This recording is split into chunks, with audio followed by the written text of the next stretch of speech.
En el libro Segunda de Reyes, capítulo 21,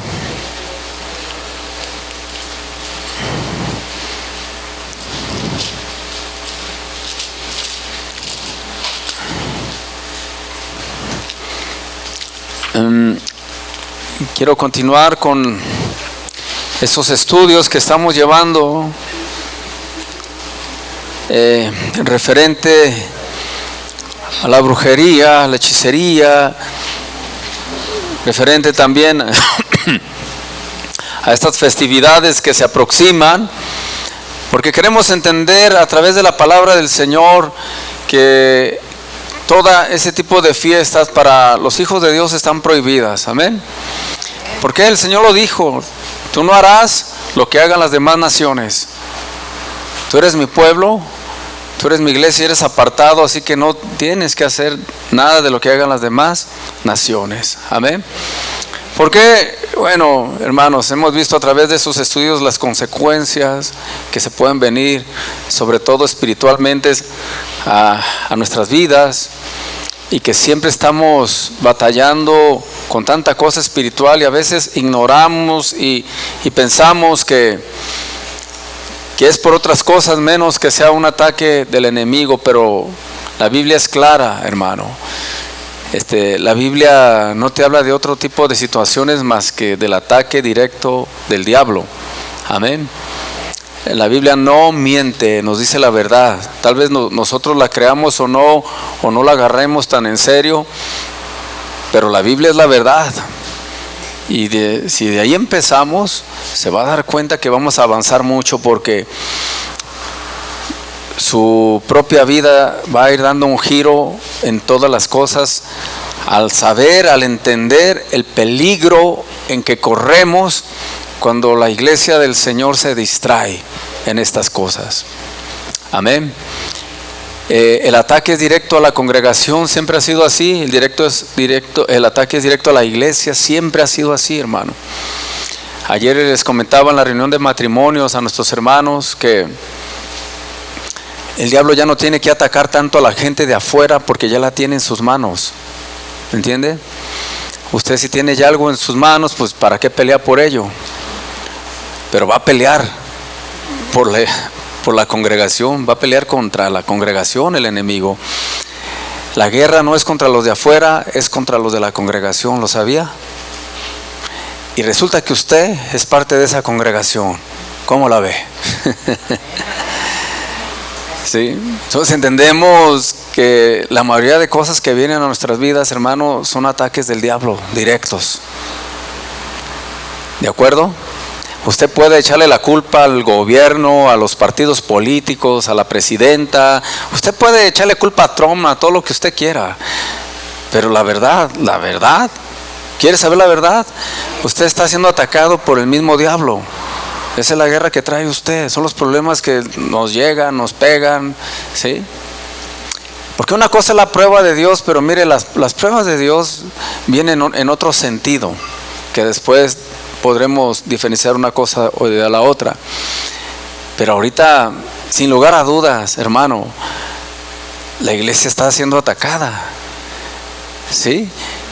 Y si usted está distraído, como que no pasa nada, como que me da igual, creo que ya desde allí va perdiendo su batalla. Amén. Entonces, y no solo eso, sino ver hasta dónde puede terminar un hijo de Dios, las consecuencias terribles que pueden llegar a las vidas. Y usted dice, pero somos hijos de Dios, claro. Pero hermano, como hijos tenemos ciertos límites en nuestras vidas que no tenemos que traspasar, ¿verdad? Si usted los traspasa, se va a llevar el golpezazo de su vida, porque afuera del redil, le he dicho, hay un lobo verdadero. Entonces la gente dice, yo soy hijo de Dios, y se arriesga, pero al momento que está haciendo eso, está desafiando a Dios, está como diciendo, no, a mí no me pasa nada, y lo hace y se sale, y va a haber consecuencias terribles, hermano. Qué bueno que fuera nomás así un sustito, pero a veces son consecuencias muy fuertes. Vea, vamos a leer. Esto lo vi este miércoles, pero quiero leérselo a ustedes porque lo vi muy importante y de ahí vamos a ir desglosando el tema. 21. Reinado de Manasés. Amén. Déjale explico. Manasés era hijo de Ezequías. Ezequías fue un rey que derribó todos los altares que eran hacia el dios Baal, derribó la brujería, derribó las imágenes de acera, y o sea, él llega, Ezequías, a reinar, y otros reyes ya habían blasfemado contra Dios en llevar dioses ajenos a Israel. Otros reyes lo empezaron a hacer, a creer en la brujería, a consultar espiritistas, a consultar adivinos, siendo del pueblo de Dios. O sea, no le estoy hablando estamos hablando. Llega Ezequías y viene con toda la intención de derribar todo eso. Él era dirigido por Dios. Pero luego viene un hijo de Ezequías. Y es, en lugar de seguir el ejemplo del padre, ahorita vamos a ver todo lo que hizo. Le doy esta reseña para que un poco entienda de lo que vamos a hablar. ¿Sale? En primer lugar, dice que de 12 años era Manasés cuando comenzó a reinar. ¿Se fija? 12 años. Una edad muy vulnerable, hermano, que si se descuida a nuestros hijos en esa edad, de los 12 años en adelante corren un peligro de tomar otras decisiones que no te imaginas. Cuando están más chicos, uno los lleva aquí a la dominical y todo muy bien, pero entran a la secundaria a los 12 años.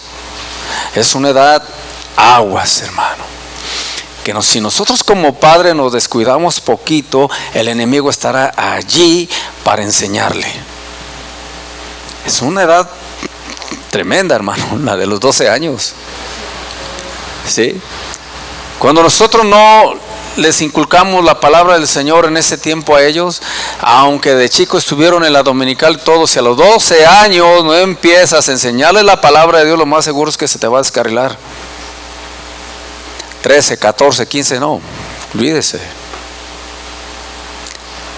Y a veces nosotros decimos, ay, que el Señor le hable y que el Señor lo guarde, y aquí pues hay que en la iglesia se encarguen. Bueno, aquí se hace lo posible por enseñar la palabra de Dios, pero toda la responsabilidad es de ustedes. Aquí se les ayuda. Amén. Pero si tú te confías a esa edad, por eso vea lo que pasa, hermano. ¿Qué pasaría con Manasés a esa edad? Empezó a recibir tanta consejería de otras personas que olvidó lo que su papá había hecho. ¿Por qué? Porque él no puso atención a lo que su papá hizo. Tenía 12 años. El mero tiempo de la rebeldía, cuando comienza todo. De seguro muchos de alrededor de él empezaron a inducir algo diferente a lo que su papá Ezequías había hecho. O sea, que ni el ejemplo del papá les sirvió.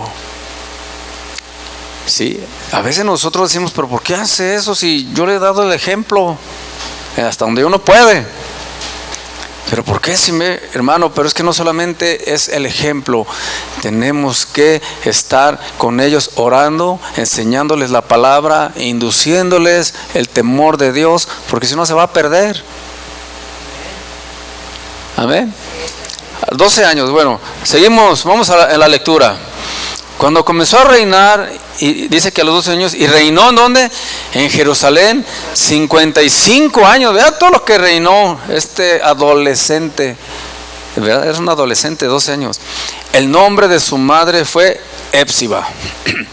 Y el verso 2 dice, e hizo lo malo ante los ojos de Jehová, según las abominaciones de las naciones que Jehová había echado de delante de los hijos de Israel, porque volvió a edificar los lugares altos. Esos lugares altos los hacían, haz de cuenta, eran lugares como allá en el cerro alrededor de la región.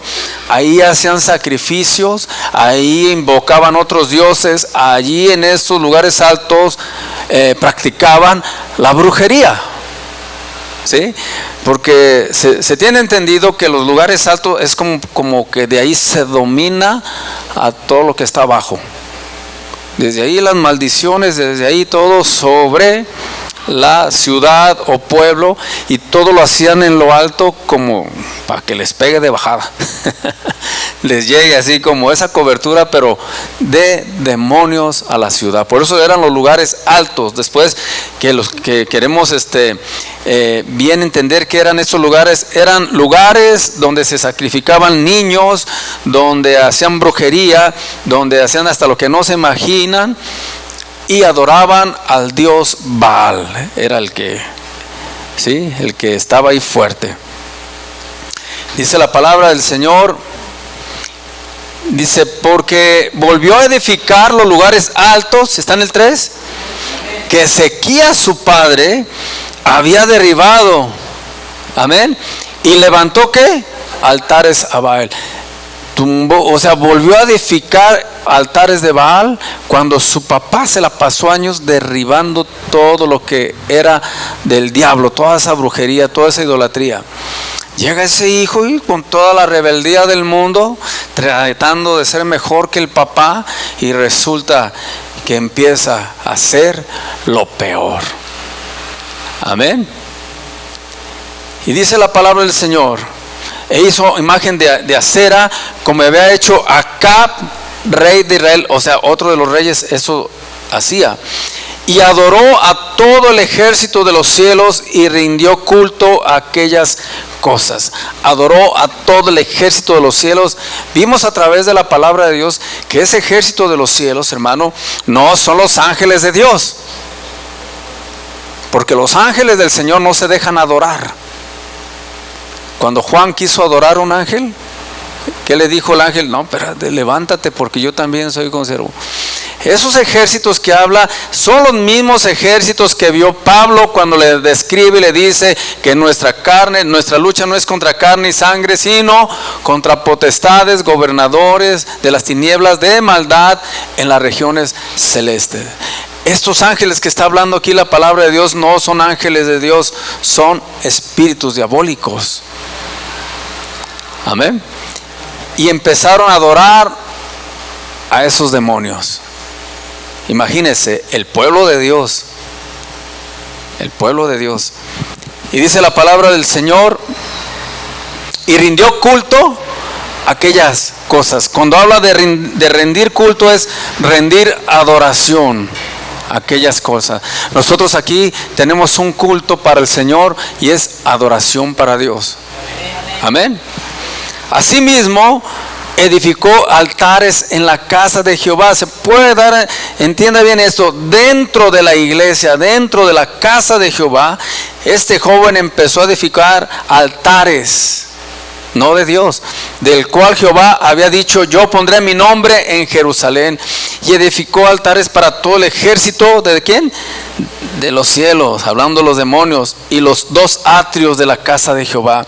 Y pasó a su hijo por fuego, y se dio a observar los tiempos, y fue, ¿qué?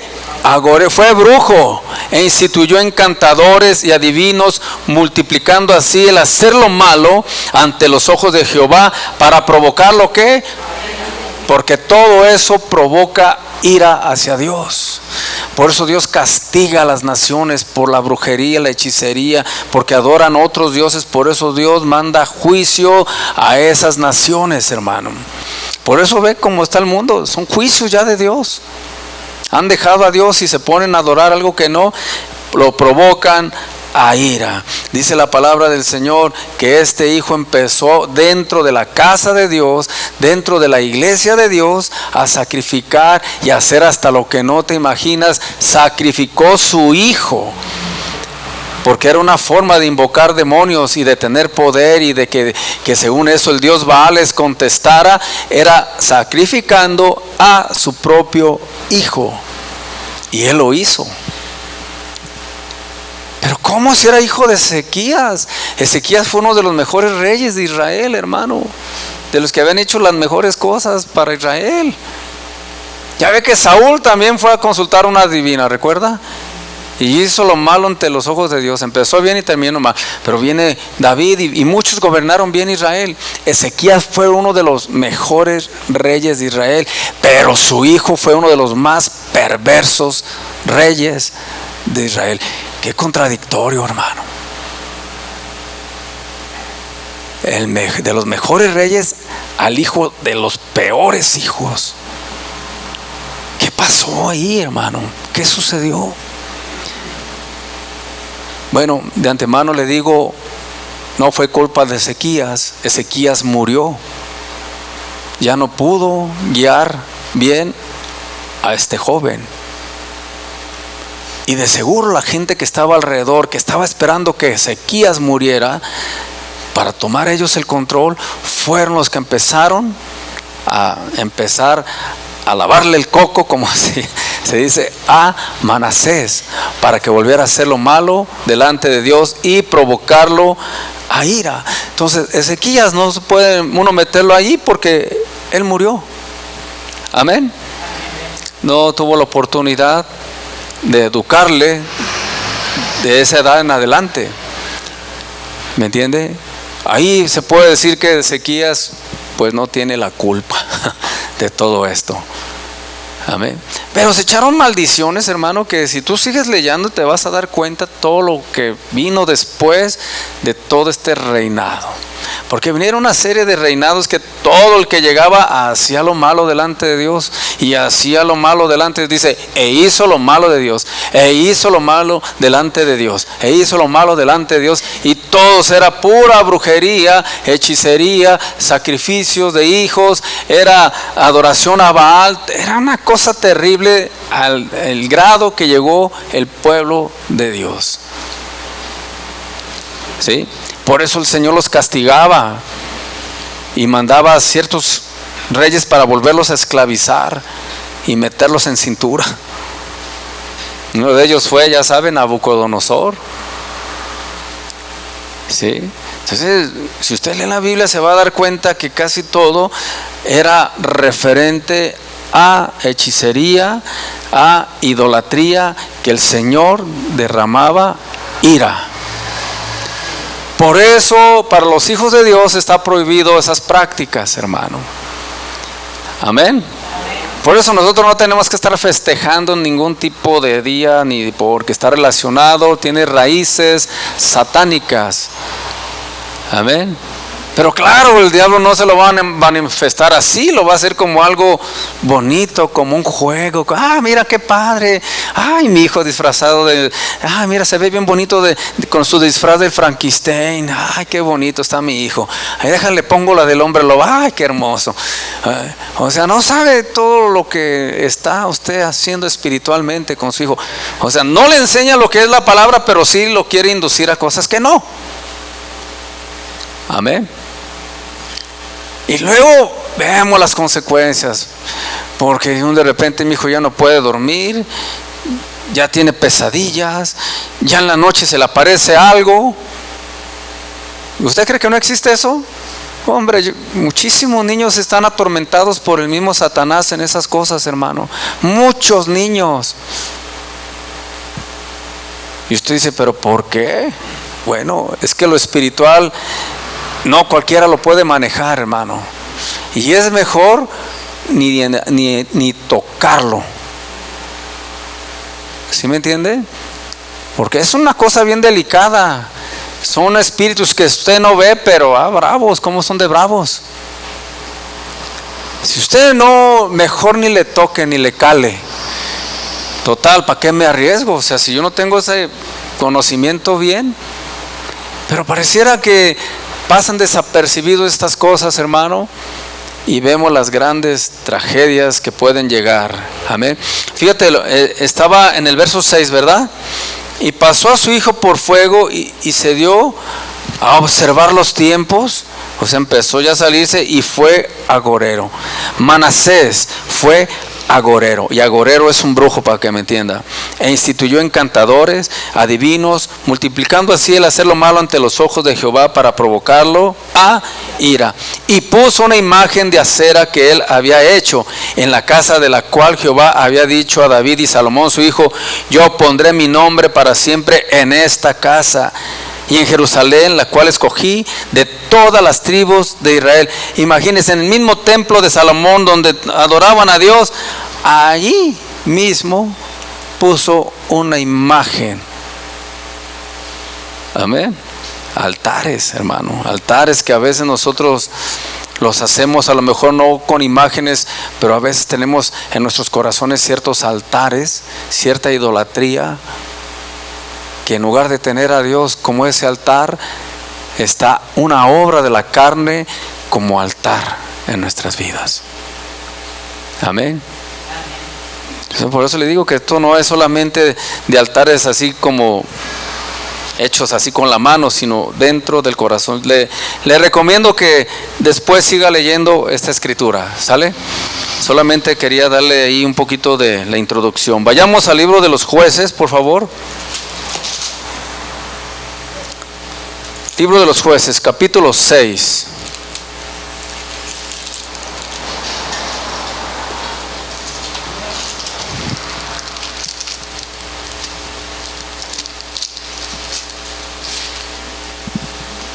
Usted dirá: no, pero eso fue en su tiempo. Sí, pero el diablo es el mismo, ¿sí o no? No, fue hace como, que usted diga, hace como 3000 años. Sí, pero el diablo no le pasan los años, hermano. ¿Sí me entiende? Porque mucha gente dice: no, es que eso fue, no, es que el diablo no envejece, hermano. Es que él ha pasado por miles, cientos de generaciones. O sea, él es el diablo, ¿sabe? Y la misma situación pasó en el Edén con Adán y Eva. Y así le va siguiendo y se va viendo en toda la historia. Sigue vigente el diablo. Es más, en Apocalipsis todavía ni pasa en muchas cosas y ya te está hablando de él también. Amén. Jueces capítulo 6 verso, ¿qué le dije? 25. Fíjese bien. Esto también está muy bien para que lo estudiáramos completamente, pero mire, ¿cuántos han hablado de Gedeón? ¿Han escuchado, sí? Iba a tener una batalla contra los madianitas. Dios lo llama a Gedeón, ¿sí? Pero antes de ese llamado, antes de que le diera instrucciones, le manda a hacer algunas cosas. Vamos a leer, ¿listos? Aconteció que la misma noche le dijo Jehová: toma un toro del hato de tu padre, el segundo toro de 7 años, y derriba el altar de Baal que tu padre tiene, y corta también la imagen de acera que está junto a él. O sea, siempre había habido eso. Dice: fíjate lo que vas a hacer, Gedeón. Toma un toro del hato de tu padre, el segundo toro de 7 años, y derriba el altar ¿de quién? De Baal, ese Dios que representa al diablo, que tu padre tiene. Quiere decir que su papá también honraba al Dios Baal y era del pueblo de Dios. O sea, para que vea desde dónde viene esa maldición de andar adorando lo que no es Dios y de brujería y todo eso, porque Baal tiene significado de brujería, satanismo, todo eso. Dice que tu padre tiene, y corta también la imagen de acera que está junto a él. Ok, le empieza a decir qué va a hacer. Primero tienes que derribar todo aquello que a Dios no le agrada. ¿Quieres que la mano de Dios esté contigo? Dígame. Amén. Primero tienes que derribar todo aquello que a Dios no le agrada. Por eso le dice Gedeón: primero vas a hacer esto. ¿Sale? Y luego: y edifica altar a Jehová tu Dios en la cumbre de este peñasco, en lugar conveniente, y tomando el segundo toro, sacrifícalo en holocausto con la madera de la imagen de acera que habrás cortado. Entienda eso. la imagen que estaba ahí, dice, la vas a derribar, la vas a atrás, y con eso vas a como diciendo, vas a hacer que el toro, pues quemar el toro, usando la imagen de acera, ¿sí? Dice, y tomando el segundo toro, sacrifícalo en holocausto con la madera de la imagen de acera. Dando a entender, hermano, que todo lo que a Dios no le agrada, lo tiene que destruir y poner el sacrificio que a Dios le agrada para su honra y gloria. Amén. Hoy, ¿cuál es el sacrificio? Hoy lo que a Dios le interesa es nuestra obediencia, porque es mayor que cualquier sacrificio. ¿No le dijo así? ¿Recuerda la palabra del Señor? ¿Que no es mayor la obediencia que el sacrificio? Para nosotros hoy es la obediencia, hermano. Y cuando tú obedeces a Dios, aplastas toda obra del diablo. Amén. Derribas esos altares cuando tú obedeces al Señor. Dice la palabra del Señor. Entonces Gedeón, está ahí en el 27, tomó 10 hombres de sus siervos e hizo como Jehová le dijo. Obedeció. Mas temiendo hacerlo de día, porque la familia de su padre y por los hombres de la ciudad no lo hizo. ¿Lo hizo qué? De noche. O sea, como sabía que al hacer eso se le iba a voltear la familia, porque toda la familia adoraba a ese Baal. Dice, no, entonces ¿a qué hora lo haré que no me vean? De noche. Se puso a derribar los altares. Amén. Por la mañana, cuando los de la ciudad se levantaron, he aquí que el altar de Baal estaba ¿qué? Pues ¿quién lo hizo? Imagínense, se levantan. ¿Quién vino a tumbar aquí a...? Fue Gedeón. ¿Sí? Y imagínense todo lo que se armó ahí. He aquí que el altar de Baal estaba derribado y cortada la imagen de acera que estaba junto a él. Y el segundo toro había sido ofrecido en holocausto sobre el altar edificado. Y se dijeron unos a otros, ¿quién ha hecho esto? Y buscando e inquirieron, les dijeron, Gedeón. ¿Alguien vio? Gedeón, hijo de Joás, lo ha hecho. Entonces los hombres de la ciudad dijeron a Joás, saca a tu hijo para que muera. O sea, querían matar a Gedeón por haber tumbado los altares.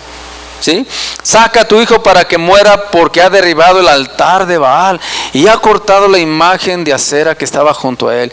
Y Joás respondió a todos los que estaban junto a él, ¿contenderéis vosotros por Baal? O sea, ¿ustedes van a pelear por ese Dios? ¿Defenderéis su causa? Cualquiera que contienda por él, que muera esta mañana. Si es un Dios, contienda por sí mismo con el que derribó su altar. O sea, ustedes no dejen que el mismo Dios, ese Baal, pues ahora sí mate al que tumbó su altar, ¿no? Es el papá le dice, pues a ver si es cierto que tiene vida, a ver, pues que ese mismo venga y mate a mi hijo. A ver, ¿ustedes para qué lo defienden si es Dios, ese Baal? Véanlo, luego también el papá vio como que dijo, ay, déjame, ¿sí? Aquel día Gedeón fue llamado, ¿qué? Jerobaal. Esto es, contienda Baal contra él, por cuanto derribó su altar. De ahí empezó una guerra espiritual contra Gedeón, hermano. ¿Sí me entiende? Empezó una guerra ahí fuerte. Pero todos los madianitas y amalecitas y los del oriente se juntaron a una y pasando acamparon en el valle de Jezreel. Entonces el espíritu de Jehová, ¿qué dice?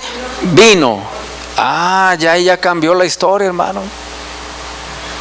Entonces el espíritu de Dios vino sobre Gedeón.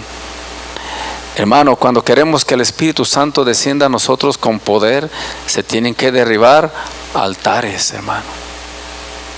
No puede venir antes esa unción de poder. Amén.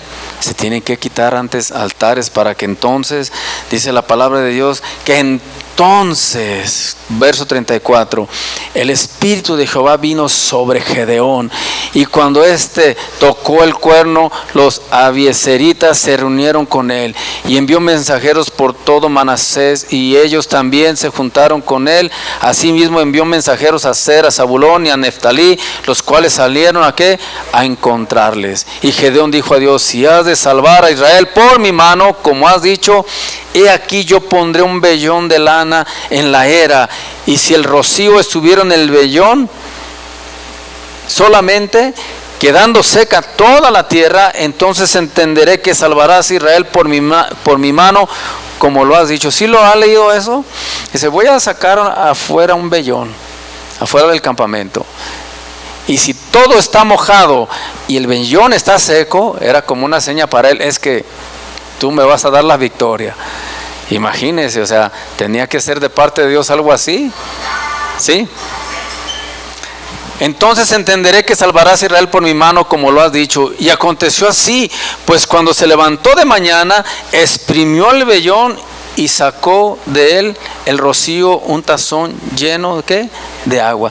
Mas Gedeón dijo a Dios: no se encienda tu ira contra mí, si aún hablar esta vez, solamente probaré ahora otra vez con el vellón.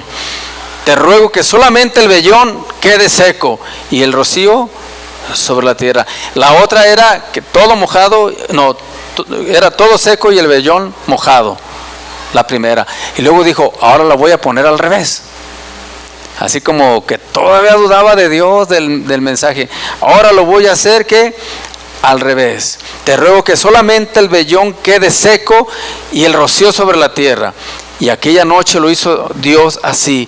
Solo el vellón quedó seco y en toda la tierra hubo rocío. Amén. Esa es la confirmación de que Dios había levantado a Gedeón para pelear contra los madianitas. Amén.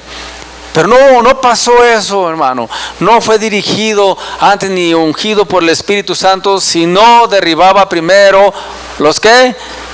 Los altares, hermano. Y esa es una enseñanza para nosotros tremenda, iglesia, porque el Espíritu Santo quiere hacer grandes cosas en nosotros. Pero a veces estamos llenos de altares, hermano. Hay cosas que están mucho más primero en nuestro corazón que Dios. Esos son los altares. Cuando algo pones más en primer lugar, ese es tu altar, esa es tu adoración. Eso es lo que amas, eso es lo que adoras. Y mientras está así, Dios no puede hacer la otra obra, porque lo estás poniendo en segundo, en tercero o hasta en 10º lugar en tu vida. Y esos altares, hermano, hoy para nosotros son las obras de la carne. Por supuesto, usted no anda en brujería, en nada de eso. Pero lo que quiere derribar en nosotros el Señor es toda obra de la carne, hermano. Que puede ser orgullo, puede ser falta de perdón, puede ser lascivia, puede ser pornografía, puede ser tantas cosas, hermano. Odio. Eso puede estar primero en tu corazón más alto que ni el amor de Dios. Y esos son altares, para que lo entienda. Y hay que derribarlos en el Señor. Amén. Si hay algo en tu vida, en nuestra vida, que está en primer lugar que Dios, hermano, ese es un altar que tienes hacia eso. Puede ser algo, puede ser hasta una persona la puedes tener en primer lugar que ni a Dios. ¿Me entiende? Dios quiere que nosotros, iglesia, nos levantemos de veras con el poder del Espíritu Santo. No una emoción, el mismo poder del Espíritu Santo. Yo les decía a mis hermanos, ahorita las iglesias están llenas de emociones. Confunden los avivamientos con el humo que avientan ahí, la gritadera, y dicen: estamos en un avivamiento del Espíritu Santo. Y solamente porque andan brinque y brinque dicen es que es un avivamiento. Es el avivamiento del Espíritu Santo. Estoy hablándole del mismo poder del Espíritu Santo. Y la iglesia está confundiendo eso, pero nosotros, hermanos, Dios nos está llamando a recibir esa unción de poder. Esa unción que cuando usted ore, ahora sí le corran los demonios. Una unción que, hermano, muy distinto a lo que nosotros venimos haciendo. Pero no se puede realizar eso, no podemos obtenerlo hasta no derribar esos altares en nuestras vidas. Chéquese bien, le voy a enseñar sobre esto bien, para que tenga mucha enseñanza muy firme en su vida. Dios no hacía nada sin antes no quitaban cosas. Quiten aquello y el otro, y la gente cuando lo hacían, el Señor se manifestaba. ¿Pero qué Dios no tiene el poder de, aunque estén las cosas ahí, hacerlo? Claro que sí. Pero Él quería demostrar que Él es el poderoso, que Él tiene el poder sobre todas las cosas, y nos manda como una prueba a obedecer. Claro que Dios puede destruir todos los altares sin que tú los quites. Claro que sí, hermano. Pero Él quiere ver nuestra parte de obediencia también, si los quitas o no. De que te los quita y te puede quitar hasta la vida, hermano. Y ya se quitó el problema. Si andas batallando y tanto en la vida, el Señor te corta de aquí, ya se acabó el problema para Él, ¿sí o no? Uno más, uno menos de millones que diario se mueren. No creo que para Dios sea tan difícil. Claro que Él puede hacer hasta lo que no te imaginas, hermano. Pero Él quiere ver nuestra parte, si lo obedecemos o no. Si somos dignos de estar un día con el Señor. Si en verdad aquí vamos a pelear esa buena batalla de la fe, o simplemente ya nos rendimos a lo que el mundo nos ofreció. Amén. Desde que puede, pero Él quiere ver nuestro corazón, si en verdad queremos o no servir a Dios, seguir a Dios. Amén. Gloria a Dios. Híjole, hay tanto que enseñar, hermanos, pero nos vamos a ir poco a poco, ¿de acuerdo? Bien. Vayamos al libro de Jeremías, por favor. 19.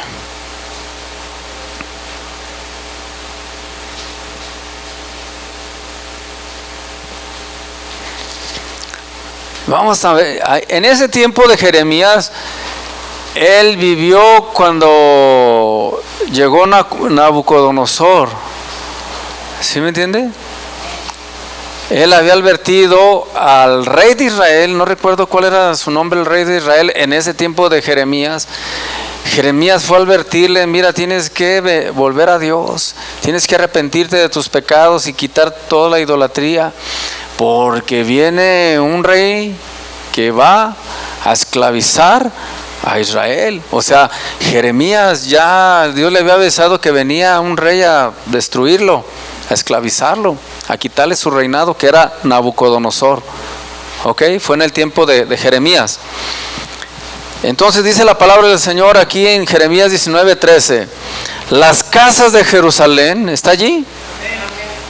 Las casas de Jerusalén y las casas de los reyes de Judá serán como el lugar de Tofet, inmundas, por todas las casas sobre cuyos tejados, o sea, arriba de las casas, en los tejados, ofrecieron incienso ¿a qué? A todo el ejército del cielo. Otra vez con ese ejército del cielo, hermano. Estamos hablando de potestades de las tinieblas de maldad. Esos son los ejércitos del cielo. ¿Sí? Dice, cuyos tejados ofrecieron incienso a todos los ejércitos del cielo y vertieron libaciones a dioses ajenos. ¿Qué era la libación? La libación era como un aceite o un perfume, haga de cuenta, era aceite, perfume, que era hecho de muchas especies y era derramado en el propiciatorio de la arca. Cuando se derramaba esa libación, ese aceite se consumía arriba del arca, del propiciatorio, la que tapaba el arca, y se hacía un incienso. Pablo habla que nosotros somos esa libación, que nosotros tenemos que estar muriendo diario en la presencia de Dios, derramándonos para que salga un aroma agradable de nuestra vida.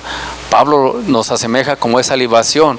Amén, le digo un poquito para que lo entienda lo que era. Entonces lo que hacían ellos, ¿qué hacen estas personas? Se subían a las azoteas, a los tejados de sus casas, y ahí empezaban a ofrecerle a los otros dioses, a los dioses de los ejércitos, de los cielos, empezaban a ofrecerle esa libación para que recibiera ese olor, pero al demonio. Amén. ¿Sí me entiende? Y se subían a las azoteas a hacer eso las casas de Israel, a los tejados, porque tal vez a lo mejor les quedaba muy lejos ir a una montaña. Entonces a alguien se le ocurrió, pues háganlo arriba de su casa. Pues de veras, aquí arriba de la casa. Sí, pues ¿para qué va hasta la montaña? Súbase nomás arriba de su casa y ahí ofrézcale para que le llegue directo. Amén. Por ese tipo de cosas, ahorita me enfoqué para que viera sobre los ejércitos de los cielos. Por ello vino castigo de Dios a Israel y fue esclavizado por Nabucodonosor. Mire, estamos aprendiendo la dominical que 3 veces ha sido esclavizado con mucho tiempo. Los primeros fue 400 años cuando Egipto esclaviza a Israel, ¿recuerda? Y luego siguió Nabucodonosor. A ver, los que vienen en la dominical, ¿cuántos años? Ah, ya ve que sí. Sí, ya sí, sirve venir a la dominical. 70 años fue esclavizado el pueblo de Israel por Nabucodonosor, donde allí, pues resulta que estaba Daniel, ¿recuerda? Y los 3 amigos de Daniel. Y de ahí empieza otra historia bonita. Amén. Pero 70 años, y luego los otros que vinieron a esclavizar a Israel, ¿quiénes fueron? No, Egipto ya, Nabucodonosor, los otros. Roma, ¿sí? Tenía sometido al pueblo de Israel. Incluso cuando Jesús vino, los romanos tenían sometidos a el pueblo de Israel. Amén. De aquí desprenden muchas cosas, pero sin lugar a duda podemos ver, hermano, que cuando la gente tenía altares en su corazón, adoraba algo que no era Dios, el Señor Dios castigaba a su pueblo. Amén. Hoy en día la iglesia tiene que santificarse, tiene que buscar ya quitar esos altares, aquello que lo alejan de Dios, porque Dios disciplina, hermano. Tal vez para los hijos de Dios no lo llame como castigo, llámelo como disciplina. Porque el padre que ama a sus hijos, ¿no dice así la Biblia? ¿Qué dice? Disciplina. Pero la disciplina de Dios no crea que es algo tan bonito. Porque muchos dicen, ¡ay, es una disciplina de Dios! No, hombre, hermano. No es cualquier cosa una disciplina de parte de Dios. Porque Dios, yo le dije, no le importa si entra sin brazos, sin ojos, sin boca, sin esto, con tal de que entre al reino de los cielos. No importa lo que Dios va a hacer, pero por tal de que entres al reino de los cielos. En la Biblia consta, hermano, que mucha gente ha muerto a temprana edad, porque no obedece a Dios y Dios les quita la vida, les acorta la vida. Está bíblicamente comprobado, hermano. Porque Dios dice, antes de que se pierda más, mejor me lo llevo, ahorita que se puede salvar todavía. Es por eso que vemos cómo el Señor antes de tiempo se lleva a gente. Y por supuesto tiene que ser de la iglesia, tiene que ser congregantes, porque son sus hijos, hermano. ¿Me entiende eso? Y Dios no va a permitir que llegues a una condenación eterna. No importa que aquí le batalles y le sufras, con tal de que seas salvo. Porque para Dios a Él le importa la eternidad, hermano. Mientras tú y yo nos importa lo de aquí, lo físico, las tierras, los terrenos, las casas. Mientras tú te importa todo eso, a Dios le importa la eternidad. Él te puede quitar todo con tal de que seas salvo. Porque el Padre te ama. Si no, que te condene si no te amara. Pero si te quito todo. Por eso es mejor llevárnosla bien con el Señor, ¿no le parece? ¿Para qué provocamos a ir al Padre? No, los fajazos del Padre eterno son otra cosa, hermano. los azotes. No, creo que es así como que deja, nomás te doy una palmeadita. Amén. Porque una disciplina de Dios, fíjate bien, te hace entender porque te hace entender. ¿Sí me entiende? Entiendes porque entiendes. Te conviertes a Dios porque te conviertes. Porque Dios no va a andar con juegos. No te va a dar una asustadita para que al rato andes, ay, no me pasó nada. No, te va a dar un agarrón que jamás en tu vida te van a dar ganas de volver a hacerlo. Porque es el Padre, hermano. Y esa es la parte que la gente no predica. Todos predican el amor de Dios. Ay, qué bonito es Dios. Ay, hago lo que quiera y me ama, Él me ama. Ay, Dios, y la gente predica eso, pero no predica la parte que Dios es justo. Esa parte no la quieren predicar porque es más dura. No predican la parte que el Padre al que ama disciplina y es bíblicamente comprobado. ¿Por qué no hablan de eso, hermano? Pues no, quieren vivir una vida desordenada y que el Padre todavía los acaricie. Jamás el Padre hará eso, hermano. Él es justo y Él va a poner ejemplo siempre. La gente tiene que entender antes de que sea tarde. Amén. Nosotros como hijos de Dios tenemos ese privilegio de ser salvos, hermano. Pero también no sabemos a qué costa. ¿Pero por qué? Porque Dios quiere que le obedezcamos. No necesitamos disciplina de Dios. Si le obedecemos, no necesitamos, hermano. ¿Qué necesidad de pasar por las peores que has vivido en tu vida para venir al camino de Dios? ¿Qué necesidad? Si ahorita por la buena podemos hacer cosas para Dios, podemos entregar nuestro corazón al Señor, vivir una vida bien delante de Dios. Él no te está pidiendo perfección porque Él sabe que no somos perfectos, pero a lo menos que se te vea la intención de querer echarle ganas, hermano. ¿Sí? Que se te vea ese empuje, ese ánimo de decir, sí, Señor, quiero cambiar. ¿Por qué esperar la disciplina de Dios, hermano? Porque de seguro Él te ama. ¿Cuántos creen que Dios le ama? Ya ve. Y si Él le ama, pues el Padre disciplina al que ama. ¿Él lo entiende? No hay necesidad de pasar por tanta cosa, mi hermano. Y más, si ya hemos probado un poco la disciplina de Dios, yo creo que a nadie se le ya como que le quiere calar otra vez, ¿verdad? Dice, no hombre, que le vuelva a calar, mejor mira, viva Cristo Rey. Amén. A nadie le va a gustar esa disciplina. Derribemos en nuestro corazón esos altares, hermano. Empiece a buscarle y pídele al Señor discernimiento. ¿Qué debo de hacer? Quítalos de tu vida antes de que sea demasiado tarde. Amén. Todo eso el enemigo está trayendo a las vidas. Quiere atacar a la iglesia, como a través de brujería, guerra espiritual, hermano, a través de tantas cosas. Pero ¿sabe qué? Lo que su mayor fuerza es a nosotros hacernos entender que no pasa nada, que estamos bien. Y yo les dije a mis hermanos ayer, es que Él no está esperando que tanto que te hagas tan malévolo. Con el simple hecho de ponerte en una tibieza, ya ganó el diablo. ¿Lo entiendes? No necesita que te hagas tan malo, simplemente que Él te va a poner tibio y con eso ya ganó el diablo. ¿Sabías que con eso tiene? O sea, si tú estás esperando, no, yo no soy tan malo, yo no ando robando, no ando matando, no, pues claro que no, ni el diablo va a estar esperando eso de ti.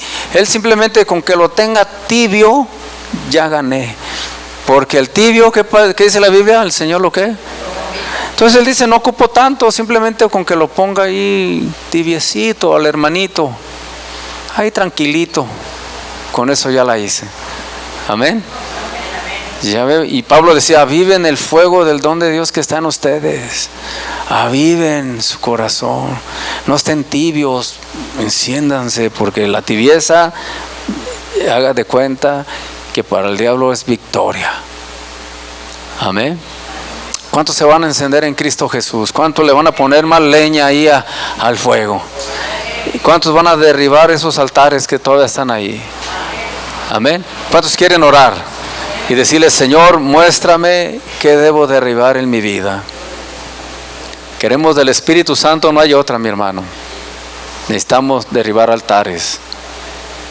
¿De acuerdo? Voy a estar hablando sobre esto porque hay mucho que enseñar, hermano. Le digo que muchísimo, pero se va a dar usted cuenta que es una relación en todo esto. Cuando el pueblo de Dios obedecía al Señor, el Señor los bendecía en manera sobreabundante. Pero cuando se empezaban otra vez a salir, el Señor traía juicio. Y era como algo así, para arriba, para abajo, para arriba, para abajo. Así vivió Israel todo su tiempo, con una vida así. Dios les bendecía y veían su favor, veían su misericordia, veían cómo Dios los guardaba y ellos celebraban. Pero en poco tiempo, no duraba mucho cuando volvían otra vez a las andanzas.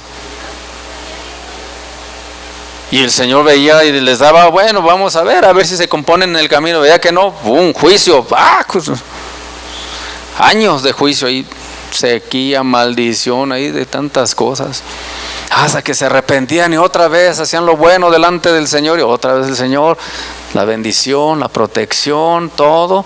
Pero se descuidaba el pueblo. Era como que: ya estamos bien, ahora sí podemos ir. Y otra vez, ¡paz! Maldición sobre el pueblo. Híjole, ¿se le hace parecido todo esto? Tiene una similitud a veces. Ponte de pie, vamos a orar. Ya con eso, mi hermano, porque si no, ni ganas va a tener de comer. Así: ay no, este pastor me quitó hasta las ganas de comer.